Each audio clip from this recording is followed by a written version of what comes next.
Hello everyone, welcome back to my channel. இன்றைக்கி நம்ம வீடியோவில் என்ன பார்க்க போகிறோம் அப்படின்னா, ரோஸ் லவ்வருக்கான முக்கியமான நிறைய டிப்ஸ்களை வந்துட்டு நம்ம பார்க்க போகிறோம். 1-2 பேர் வந்துட்டு என்னோடய வீடியோவை பார்த்துட்டு உங்களோட வீட்டில் மட்டும் இந்த பூக்கள் எப்படி பூக்குது அப்படின்னு சொல்லி கேட்டிருக்கேங்க.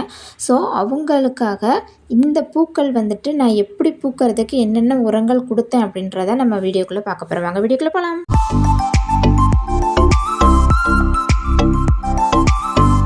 இப்போ கொடுக்க போகிற எல்லா டிப்ஸ்களையும் எப்படி ஃபாலோ பண்ணணும் அப்படின்றதே நானும் உங்களுக்கு வந்துட்டு சொல்லிக் கொடுக்க போகிறேன்.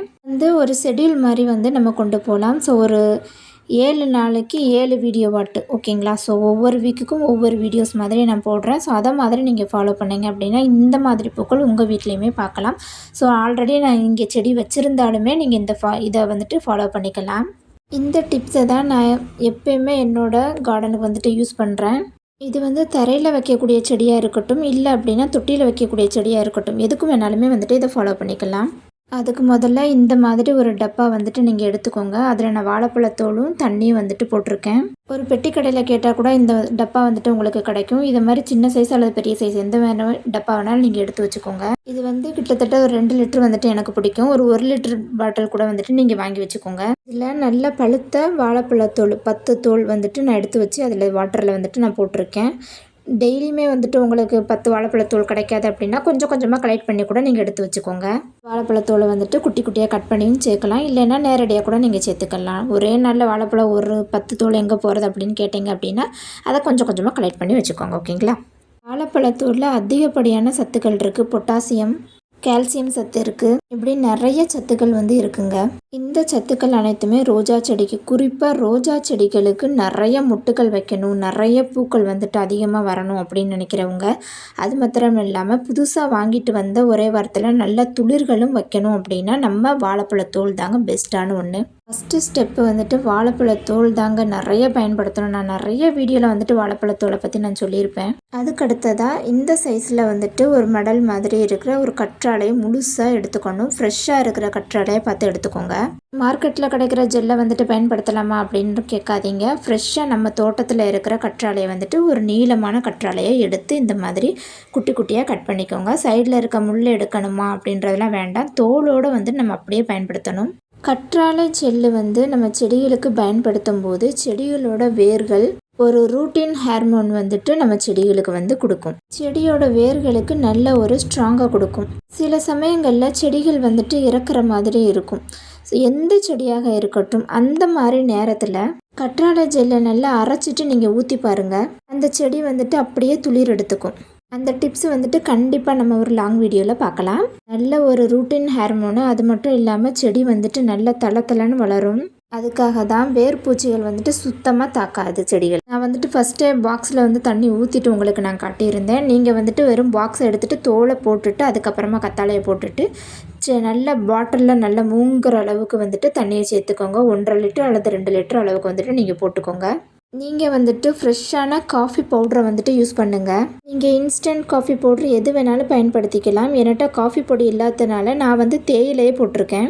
நான் போட்டிருக்கதை வந்துட்டு டீ வடிகட்டின அந்த செக்கை அதை காய வச்சு நான் வச்சுருந்தேன். ஸோ அதை தான் நான் போட்டிருக்கேன். நீங்களும் அந்த மாதிரி டீ பவுடரை கூட பயன்படுத்திக்கலாம். இதுக்கப்புறமா முக்கியமாக ஒரு விஷயம் என்னென்னு பார்த்துக்கிட்டிங்கன்னா, 1 அல்லது 2 ஸ்பூன் அளவுக்கு ஹனி சேர்த்துக்கோங்க. தேன் இல்லை அப்படின்னா வெல்லம் சேர்த்துக்கோங்க. ஸோ 2 என்கிட்ட இல்லாதனால நான் இதை மட்டும் இப்போதைக்கு ஆட் பண்ணியிருக்கேன். ஆனால் அதை நீங்கள் ஆட் பண்ணும்போது நல்லாவே ஒரு எஃபெக்ட் கொடுக்கும். தேன் பார்த்துக்கிட்டிங்கன்னா ஒரு ரூட்டின் ஹார்மோன். ஸோ செடிகளுக்கு வந்துட்டு நல்ல ஒரு வளர்ச்சியை கொடுக்கும். புதுசாக ஒரு செடியை நீங்கள் வாங்கி வச்சுருக்கீங்க அப்படின்னா துளிர் எடுக்கிறதுக்கு அந்த தேன் வந்துட்டு ரொம்பவே பயன்படும். தேன் பயன்படுத்துறதுனால அந்த பூச்சி தொந்தரவு, எறும்பு தொந்தரவு எதுவும் வரும் அப்படின்னு பயப்பட வேண்டாம். இதை நம்ம புளிக்க வைக்க போகிறோம். ஸோ புளிக்க வைக்கும்போது அந்த தேனோட சுவை வந்துட்டு மாறிடும். ஆனால் அதோட மருத்துவ குணம், அந்த செடிக்கு அந்த மருத்துவ குணம் அப்படியே கிடைக்கும். இப்போ இதை என்ன பண்ணணும் அப்படின்னா நல்லா டைட்டாக மூடி ஒரு 3-4 நாளைக்கு அந்த தண்ணியை நம்ம போட்டு ஊற வச்சுருக்கேன்ல மூடி வச்சிடணும்.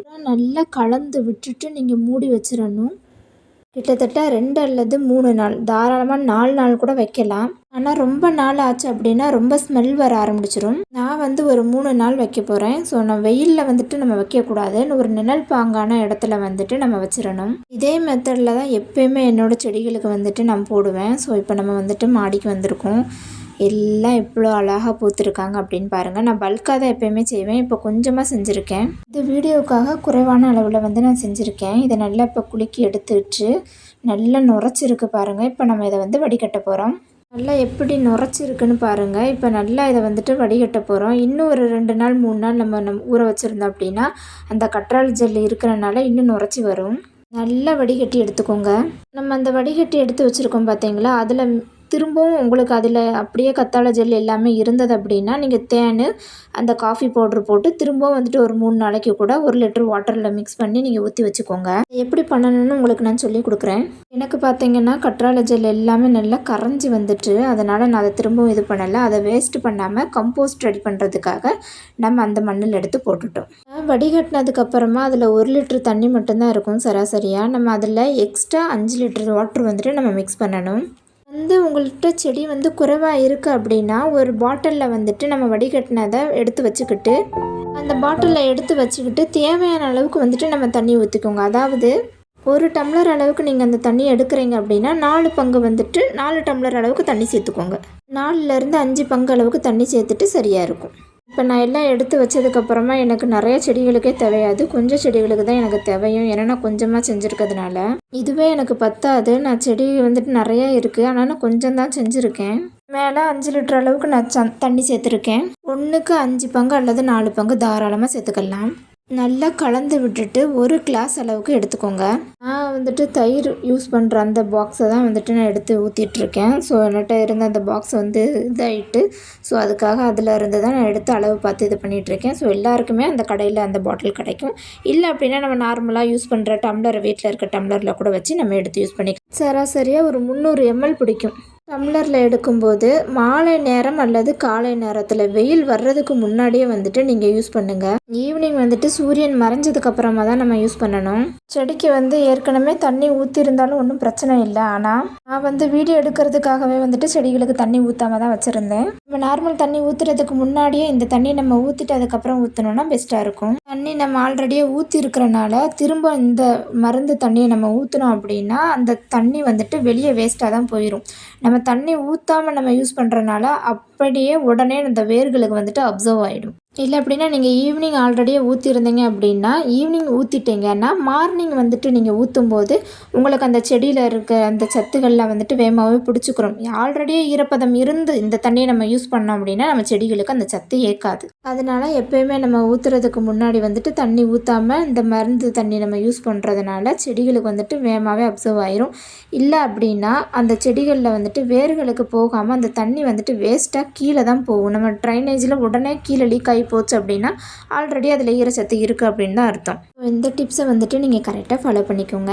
எப்பவுமே நம்ம ஃபெர்டிலைசர் ஆகட்டும் இல்லை அப்படின்னா உரங்கள் ஆகட்டும் எது கொடுக்கும்போதும் மண்ணை லைட்டாக வந்துட்டு கிளறி விடுங்க. எப்போயுமே நான் எல்லா வீடியோலையுமே சொல்கிறது தான், எப்போ உரம் கொடுக்கும்போது நம்ம மண்ணை வந்துட்டு லைட்டாக கிளறி விட்டுக்கோங்க. இது வந்து நீங்கள் செடி வாங்கி வச்சு சின்ன செடியாக இருக்கட்டும் பெரிய செடியாக இருக்கட்டும் இல்லை நம்ம பெரிய பாட்டில் நம்ம வாங்கி வச்சுருந்தாலும் சரி, எதுவாக இருக்கட்டும், நம்ம இப்போ புதுசாக ஒரு செடி வாங்குகிறோம் அப்படின்னா அந்த செடியை வந்துட்டு 4 நாளைக்கு எந்த ஒரு டிஸ்டர்ப் பண்ணாமல் நம்ம வச்சுக்கணும். 5ஆவது நாள் அல்லது 7ஆவது நாள் தாராளமாக இந்த உரங்களை வந்துட்டு நம்ம புதுசாக வாங்கின செடிகளுக்கு நம்ம பயன்படுத்தலாம். ஒன்றுமே பிரச்சனை கிடையாது. தாராளமாக 5ஆவது நாளே வந்துட்டு இந்த உரங்களை நீங்கள் கொடுக்கறதுக்கு ஸ்டார்ட் பண்ணுங்கள். கரெக்டாக நீங்கள் இப்போ தான் செடி வாங்கி வச்சுருக்கீங்க அப்படின்னா இந்த டிப்ஸை வந்துட்டு இப்போவே ஃபாலோ பண்ணுங்கள்.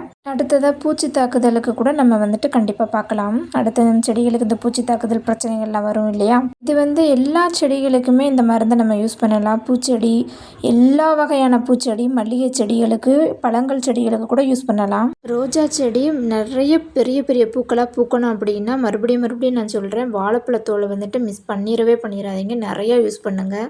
ட்ரை பண்ணிவிட்டு மறக்காமல் கமெண்ட் பண்ணுங்கள். இந்த வீடியோ பிடிச்சிருந்தா லைக் பண்ணுங்கள், ஷேர் பண்ணுங்கள், கமெண்ட் பண்ணுங்கள், சப்ஸ்கிரைப் பண்ணிக்கோங்க. என்னோட வீடியோ பிடிச்சிருந்தது அப்படின்னா லைக் பண்ணுங்கள், ஷேர் பண்ணுங்கள், கமெண்ட் பண்ணுங்கள். பக்கத்தில் இருக்க பெல் பட்டனை ஆன் பண்ணி வச்சுக்கோங்க.